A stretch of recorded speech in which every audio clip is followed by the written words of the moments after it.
초보가 운이 좋으면은 네. 진짜 다음은 네. 큰일 나잖아요. 진짜 큰일 나죠. 네. 이게 자기 실력인 줄 알고 맞아요. 간이 커져서 네.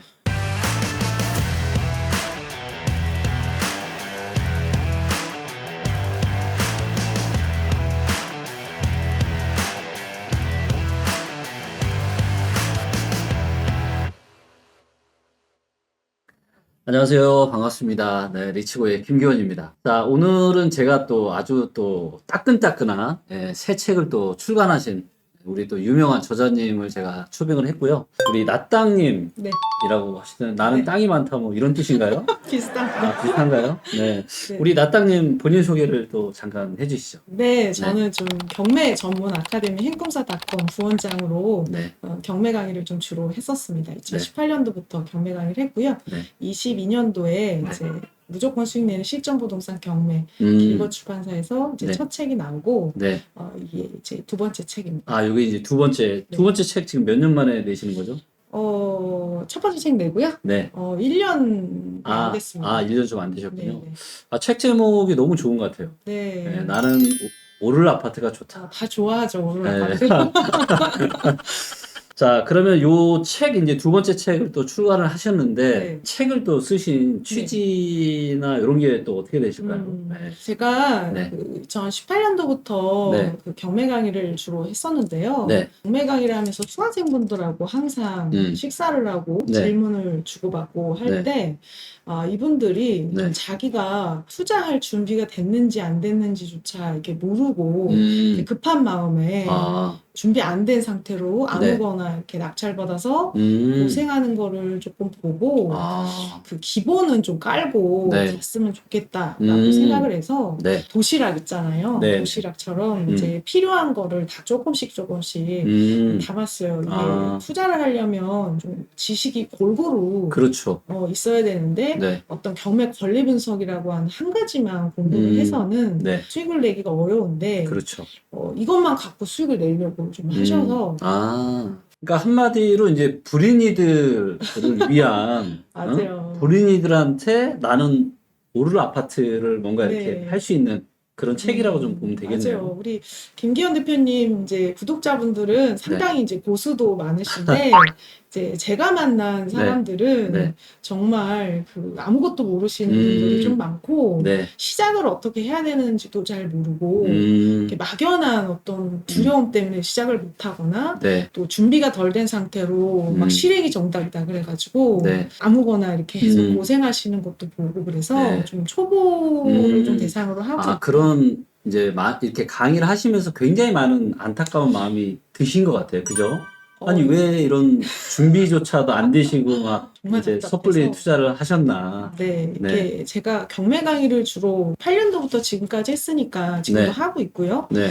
수많은 사람들을 만났는데 사실 부동산 투자에서 경매 굉장히 작은 부분이고 그냥 사도 수익을 낼 수 있는 사람이 경매를 했을 때 굉장히 좋거든요. 근데 경매로 이제 진입을 하시는 분들 같은 경우에는 이제 천지가 분간이 안 가는데 막 경매 정보지 보고 막 가서 벨 누르고 막 하셔요. 진짜 위험하죠. 우리 리치고 대표님도 지금 경매가 앞으로 되게 좋다라고 보시잖아요. 경매 너무 경매 전성시대에 지금 오고 있죠.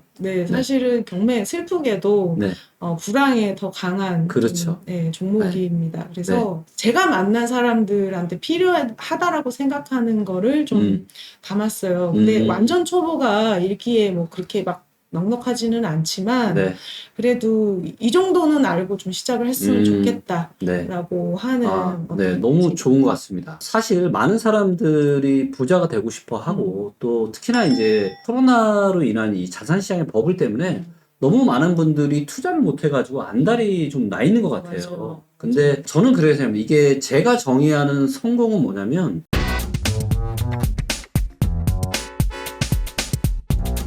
지속적으로 반복 가능한 게 저는 성공이라고 생각하거든요. 운 좋게 내가 운이 좋은 줄도 모르고 뭔가를 투자했는데 돈 번 거. 이건 정말 운이거든요. 초보가 운이 좋으면은 진짜 다음은 큰일 나잖아요. 진짜 큰일 나죠. 이게 자기 실력인 줄 알고 간이 커져서 무모한 거를 좀 하게 돼요. 도박도 처음 했다면 그렇죠. 위험한 것처럼. 맞아요. 그래서 그 말씀 진짜 저는 공감합니다. 그렇죠. 그래서 이런 것들 보통 비기너스 럭이라고 하죠. 초보자의 이제 행운. 그래서 이제 저는 가장 중요한 건 뭐냐면 저도 이제 부동산 공부를 제가 10여 년도 전에 처음 할 때 저는 맘먹은 게 내가 귀 닫고 나는 3년 동안 공부만 해야 되겠다. 제가 그 생각을 했고 네. 진짜 3년 동안 미친 듯이 공부했었습니다. 그래서 우리 나땅님께서 쓰신 이 나는 오를 아파트가 좋다. 최소한 우리 불인이라고 하시면 최소한 우리 나땅님 책은 좀 보시고 그리고 나땅님 책뿐만이 아니라 저는 그렇게 생각해요. 뭘 하더라도 어설프게 하는 게 진짜 위험한 거거든요. 네. 책 한 권 읽은 사람이 제일 위험한 것처럼 그 분야에 내가 고수가 되고 싶으면 최소한 20권 이상의 저는 책을 읽으라라고 저는 추천을 좀 하고 있거든요. 그렇기 때문에 또 우리 나땅님이 현장에서 강의를 하시면서 너무나도 이제 준비되지 않으신 그런 분들을 보면서 안타까운 그런 마음을 담아서 책을 쓰신 것 같아요. 네네. 그래서 꼭 좀 이런 책들 좀 보시고 그리고 충분히 준비가 된 상태에서 투자를 좀 하시면 좋을 것 같고요. 자, 그럼 책 내용으로 좀 들어가서 우리 또 나땅님께서 또 하고 싶으신 지금 또 얘기들이 좀 쭉 있는데 자, 지금 보니까 역대급 하락 위기 속에서 또 찾는 기회가 네. 있을 수 있다. 이런 얘기를 좀 해주셨는데 요거는 이제 어떤 이야기일까요? 지금 이렇게 좀 단기간에 올랐고 단기간에 빠지면서 네. 고점에 이렇게 몰린 사람들, 근데 그게 한 채가 아니라 여러 채 있는 사람들 거는 네. 사실은 이제 슬프게도 경매로밖에 좀 처리가 안 되는 정도로 채권이 많이 또 그 후순위 대출이 좀 유행이었었어요. 네. 대표님도 아시겠지만 네. 전세 임차인이 있는 상태에서 매매가가 많이 오르니까 그렇죠. 이거를 이제 담보로 후순위 대출을 좀 많이 받았었습니다. 와, 갭 투자까지 했는데 매매가 거기다 또 후순위 대출까지? 네, 맞아요. 야, 이건 레버리지를 또 쓴 거네요. 이 레버리지 항상 양날의 칼이라고 하는데요. 네. 내가 못 찌르면 나를 찌르게 되는 게 양날의 칼이잖아요. 네. 그래서 이런 것들이 계속 매매가가 올랐으면 큰 문제가 없는데 가격이 떨어졌을 때는 네. 채권에 비해서 아파트 가격이 내려왔을 때 경매로밖에 좀 처리가 안 돼요. 그렇죠. 그리고 지금 매매가보다 고점 전세가 더 높은 지역도 있습니다. 네. 이게 지금 역전세, 뭐 깡통전세 이런 거 전세 사기 뭐 얘기가 좀 나오고 있는데요. 네. 이런 위기 속에서 선택을 내가 지금 할 건지 조금 기다릴 건지 좀 지켜볼 수 있는 좀 좋은 타이밍인 것 같아요. 제가 2016년 이후로 계속 이렇게 봤을 때 투자를 무주택자나 뭐 1주택자가 갈아타기에 지금 굉장히 좋은 시장이 아닌가 싶습니다. 조금 더 떨어질 수도 있지만은 이거를 볼 수 있는 사람과 저점을 잡으려고 이거를 볼 수 있는 타이밍을 보는 사람이 있고 그 볼 눈이 없는 사람이 좀 있잖아요. 능력치가 좀 다 다른 것 같아요. 그래서 지금부터 좀 준비를 하시면은 이 정체가 길수록 저희한테 기회가 더 많지 않을까. 네, 맞습니다. 저도 이제 많은 데이터들을 보지만 이제 대한민국의 전국의 이제 지역 따라 다르지만 일부 지역들 같은 경우는 와, 이거 너무 심하게 내린 거 아닌가. 이렇게 보여지는 그런 지역들이 있고, 또 얘기하신 것처럼, 여러 채 이제 갭 투자가 사실 엄청난 유행이었잖아요. 근데 이걸 가지고, 거기에 레버리지가 하신 분들은 결국은 이게 다 경매로 나올 수밖에 없으니까, 좀 많이 떨어진 지역들 중에서 이렇게 경매로 나오는 물건들은 정말 이제 엄청난 기회가 되지 않을까. 네, 그런 생각이 듭니다. 그리고 이제 또, 이자보다 월세가 비쌀 수도 있다. 이런 또 얘기를 해주셨는데 요거는 또 어떤 의미일까요? 제가 만나는 수강생들 중에는 지금 제가 최연소 수강생은 만 18세가 있었어요. 아, 진짜요? 네네. 부동산 자산이 집안에 많아서 이제 만 18세부터 세대 분리를 들어가면서 대학은 안 가도 되는데 법하고 부동산 공부해야 된다 그래가지고 만 18세 수강생이 있습니다. 와, 정말 깨어있는 집안이네요. 네네. 그래서 근데 이제 아빠랑은 사이가 안 좋은 것 같더라고요. 아빠가 비과세 받으시려고 아이가 예민한 시기에 이사를 많이 하신 거예요. 그 이제 장화 신고 들어가서 구두 신고 나오는 그런 지역들을 들어가서 이제 2년 살고 나오고 하면서 애가 이사를 좀 많이 다니고 그래서 사이는 안 좋더라고요. 근데 어쨌든 지금 연령대가 많이 낮아지면서 지금 빌라 사기 네. 뭐 이런 것 때문에 나홀로 아파트, 오피스텔, 빌라 이런 거에 전세가 지금 거래가 잘 안 되고 있거든요. 네. 그러면 거기 살던 사람들이 어디로 갈까? 그럼 거기 안 살면 어디로 네. 갈까라는 거예요. 네. 소형 아파트 아니면은 전세를 안 들어가고 월세를 내게 됩니다. 그렇죠. 네. 근데 이제 저는 주택 같은 경우에는 뭐 주택 시장이 오르고 내리고도 물론 1주택이라고 해서 떨어져도 되는 건 아니거든요. 근데 주거비, 자신의 주거비와 어떤 그 비교를 좀 해보셨으면 좋겠는 거예요. 제가 계산을 해보니까 네. 어떤 아파트는 네. 주담대를 그 디딤돌 대출로 받았을 때 네. 연봉 6천만 원 이하의 사람이 네. 디딤돌 대출을 받았을 때 이자가 90만 원인데 네. 월세는 115만 원인 거예요. 아이고. 그러면은 지금 25만 원 손해 보는 거잖아요. 그렇죠. 네. 근데 그런 계산을 못 하는 거예요. 그 정도의 집에 들어가는 사람들은 그런 계산을 못 하고 자기는 돈이 없으니까 네. 이제 월세 살아야지. 집 샀는데 떨어지면은 안 되니까 준비가 안 됐으니까 월세 살아야지 그러면서 이제 월세를 좀 살게 되고 네. 또 전세에 들어가시는 분들은 돈을 맡겼다가 이렇게 도로 찾으니까 손해가 없는 것 같지만은 네. 그 내가 맡길 때 그 돈과 찾을 때 돈이 좀 다르잖아요. 그렇죠. 그리고 이거를 또 현금도 아니고 이자까지 내면서 맞아요. 이 자기 수준에 비해서 높은 수준의 거주를 하면서 네. 아무 감각 없이 그 현금이 녹는 것에 대해서 무감각하게 거주하시는 분들이 좀 많아요. 네. 그 원룸 월세도 60만 원이 넘거든요. 아, 원룸 월세도요? 네. 아, 와, 원룸 진짜 월세. 비싸다.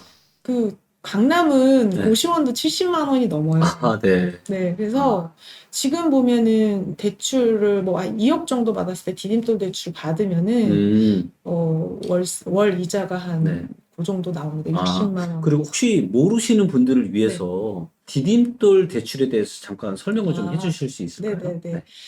지금 우리나라 주택담보대출 같은 경우에는 세 종류가 있습니다. 네. 첫 번째, 이 순서대로 알아보셔야 돼요.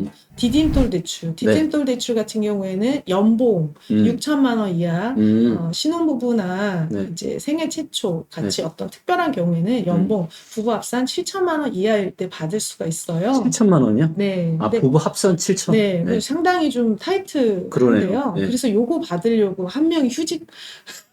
그러시구나. 네네, 이거를 이제 받으려고. 제가 얼마 전에 공무원, 네. 서울시 이제 공무원들한테 특강을 갔었거든요. 네. 공무원들은 공무원 부부다. 그럼 둘이 합쳐서 연봉이 그 정도일 수가 있어요. 그렇겠네요.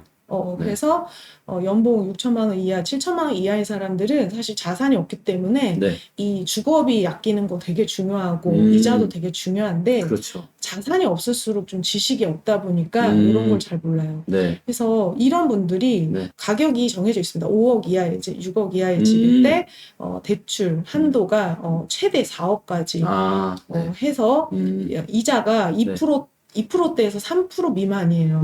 와, 정말 싸네요. 네, 정말 싸요. 그래서 이거를 받을 수 있으면 좀 받는 게 맞는데 이거를 받아야 되는 사람들은 이런 지식이 없어요. 못 받는 사람은 이걸 알아요. 그 우대금리 받으시면 3%보다 조금 더 작을 수도 있고 해서 2.7% 만약에 해서 월세랑 계산을 해보는 거예요. 그렇죠. 내가 지금 내고 있는 월세나 전세자금 대출 이자랑 내가 이 집을 담보대출을 받아서 내는 이자. 근데 이거 원리금 상환으로 했을 때는 원금을 포함하면은 이 월세보다는 클 거예요. 그렇죠. 근데 약간 적금을 든다고 생각하고 순수 이자만 비교를 해보고 그러네요. 이자보다 월세를 많이 내고 있으면 사는 것도 조금 가격이 좀 떨어진 상황이니까 어차피 살아야 된다면 계속 월세 낼 거면 그게 낫지 않나. 두 번째는 이제 보금자리 대출. 이거는 연봉은 관계없이 9억 이하일 때 5억까지 대출이 나옵니다. 이런 두 대출은 DTI로 받기 때문에 연봉 1,000만 원당 대출이 1억 정도 한도가 나와요. DTI 60% 다른 대출이 없다고 했을 때 그러면 연봉 5천이면 5억까지 나오게 됩니다. 이걸 먼저 알아보시고 그 다음이 일반 담보대출이에요. 근데 일반인들이 일반 담보대출부터 알아보거든요. 그렇죠. 그래서 이런 순서대로 좀 알아보시면 좋겠다. 와, 이것만 해도 너무 좋네. 그러니까 일단 부부 합산해서 연봉이 7천 이하이신 분들은 무조건 디딤돌 대출을 활용을 하는 게 그럼요. 엄청 이득이고, 그리고 이 이자랑 내가 월세 낸걸 비교해서 네. 이게 이득이다라고 하면은 매수를 하는 것도 고민을 좀 해볼 필요가 있다. 네. 그리고 두 번째로는 이제 혹시라도 연봉 때문에 디딤돌 대출이 안 된다라면 그때는 이제 보금자리 대출을 좀 알아보자. 네. 그렇죠? 네. 참 좋네요. 심플합니다. 그렇죠. 자, 그리고 지금 또 요런 예가 있는데, 이 4천만 원으로 집을 구매해야 되는데 4천만 원으로 집을 구매할 수 있나요? 어떻게 해야 할까요? 지금 요런 그 질문이 실제 있는데. 사례예요. 아, 네. 집을 산다고 하면은 일단은 시기, 네. 내가 집을 언제 살 것인가라는 거예요. 근데 이분은 지금 나와야 되는 상황이에요. 집에서 4천만 원짜리 종잣돈 있는 이 수강생은 28살이고 네. 여의도에 직장을 다니는데 집에서 나와야 되는 상황입니다. 아, 네. 미성년 동생과 함께. 아이고. 저한테 이거를 물어본 거, 사실 이거는 이제 상담인데, 네. 질문은 이제 네. 팩트를 물어본 거, 상담 답이 없는 거를 이제 물어보시는 거예요. 근데 네. 좀 마음이 좀 안타까워서 네. 얘기를 나눠봤어요. 네. 그랬더니 4천만 원이면은 사실 4천만 원짜리 집에 갈 수 있는 거잖아요. 네. 4천만 원으로 못 가니까 4천만 원으로 대출을 받아서 갈 수 있는 집을 알아보거나 아니면은 전세를 가거나 월세를 가게 됩니다. 근데 이분이 다행스러운 게 연봉이 높은 편이에요. 28인데 연봉이 5,600만 원. 많이 받네요. 네네. 연차가 2년밖에 안 돼서 저축을 많이 못 했는데, 그래서 이분한테 이제 얘기를 해보니까 이 사람들이 어떤 식으로 접근을 하는지를 몰라서 제가 이 사람을 하나를 좀 샘플로 들었어요. 네. 그러면 내 돈으로 갈 수 있는 데가 어딘지를 알아야 되는데, 자기는 아무 동네를 모르는 거예요. 네. 이게 이 돈으로 갈 수 있는 데가 어딘지. 그렇죠. 그러면은 뭐 4천만 원으로 입주할 수 있는 집을 지금 구해야 되는 상황이니까, 28살짜리는 디딤돌 대출이 단독 세대로는 안 나와요. 근데 미성년 부양가족 있을 때, 6개월 이상 부양했을 때는 28이라도 디딤돌 대출이 나올 수 있어요. 그래서 이 동생을 데리고 6개월 이상 부양을 한 다음에 디딤돌 대출 나올 수 있는 걸 할 수도 있고, 아니면은 지금 갈 수 있는 집을 들어갈 수도 있습니다. 3개월 안에 이사를 해야 되는 상황이기 때문에. 네. 그래서 물어봤더니 회사에서 무이자로 대출이 3천만 원이 나온대요. 그리고 4천만 원은 3% 이자로 나온대요. 근데 종잣돈이 조금 끌어당기면 1억까지도 가능하더라고요. 네. 그러면은 1억으로 살 수 있는 집을 이제 또 알아보는 거예요. 네. 다행히 지금 연봉이 한 5,600만 원이니까 한 달에 한 400 얼마 정도 되는 거예요. 그래서 요 돈으로 갈 수 있는 데를 이렇게 골라봤더니 한강변 라인으로는 4억대가 좀 가능하더라고요. 4억대 가양동. 네. 그다음에 조금 더 가양동 대신 평수가 좀 작아요. 14평, 15평. 조금 더 넓은 데 원하면 이제 조금 더 김포. 네. 아니면은 또 조금 내려오면 양천구 정도까지 갔을 때는 또 신월 시형 아파트가 또 되게 리치고에서 제가 봤더니 호재 매우 좋음으로 네. 5억대로 나왔더라고요. 네. 그래서 약간 이렇게 자기 종잣돈에 맞는 돈으로 제일 좋은 선택이 뭔지를 일단 찾은 다음에 내가 그걸 할 건지 말 건지를 좀 정했으면 좋겠어요. 네, 접근을 어떻게 하는지도 모르시는 것 같아요. 그렇죠. 네. 특히나 또 20대나 30대 초중반 같은 경우는 사실 부동산을 너무 모르시잖아요. 자기도 모르고 주변에 아는 사람도 없고 하다 보니까 이게 우리 부동산이라고 하는 게 살면서 정말 평생 우리는 부동산에서 사는데 그렇죠. 공부를 안 하면 나이가 50이 돼도 60이 돼도 알 수가 없는 것 같아요. 맞아요. 최대한 좀 빨리. 저도 그 처음에 이렇게 할 때 이렇게 물어볼 만한 사람이 없었어요. 주변에 성공한 사람도 없고.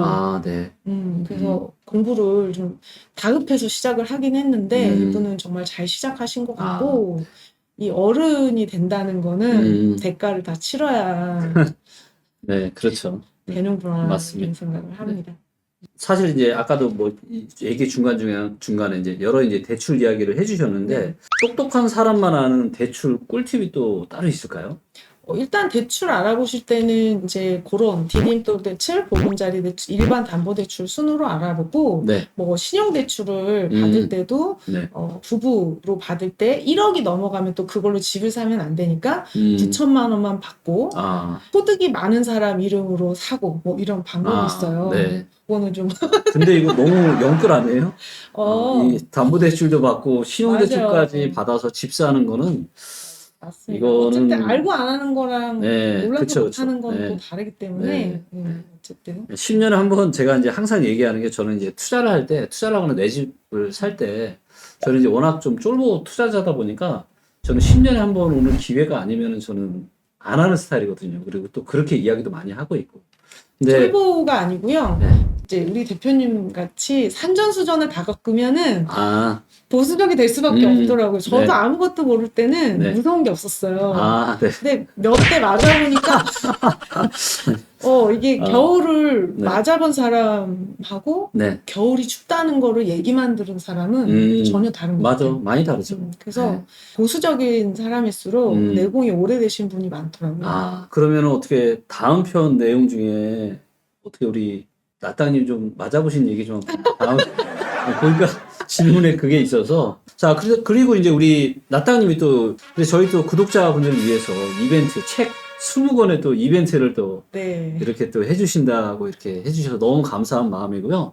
그래서 우리 불인이 분들이 너무 많은 분들이 신청하고 싶으시겠지만 조금 고수분들은 좀 자제를 해주시고 부동산 불인이 분들을 위해서 뷔페처럼 차려놓은 필수적으로 좀 알아야 될 만한 이런 내용들을 조목조목 담은 책이니까 좀 불인이들 위주로 신청을 좀 해주시면 좋겠고요. 이거 저희 이벤트 장점은 선착순으로 해서 이 책의 제목을 알아맞추시는 분들에게 우리가 요 이벤트를 해서 출판사에서 책을 보내드릴 겁니다. 자, 이 책의 제목을 한번 이야기 해보도록 하겠습니다. 제가 먼저 할게요. 첫 번, 이 책의 제목은 나는 내릴 아파트가 좋다. 자, 2번. 나는 그냥 아파트가 좋다. 그냥 아파트가 좋다. 자, 세 번째는요. 나는 오를 아파트가 좋다. 네, 이거 너무 어려운 거 아닙니까, 지금? 네, 1번, 2번, 3번. 정답을 꼭 맞춰주시기 바랍니다. 네, 보기 들어오는 번호 아시죠? 네. 이 세 가지 번호 중에 보기 들어오는 그 번호로 이렇게 신청을 좀 해주시면 좋을 것 같고요. 당첨되신 분들에게는 우리 따끈따끈한 신책 보내드리도록 하겠습니다. 네. 일단 1부는 요 정도로 해서 마치고 다음 편에는 우리 또 나땅님이 어른인 부동산 투자에서 어른이 되는 과정에서 좀 살짝 좀 맞은 그런 경험담을 또 이야기해 보도록 하겠습니다. 네.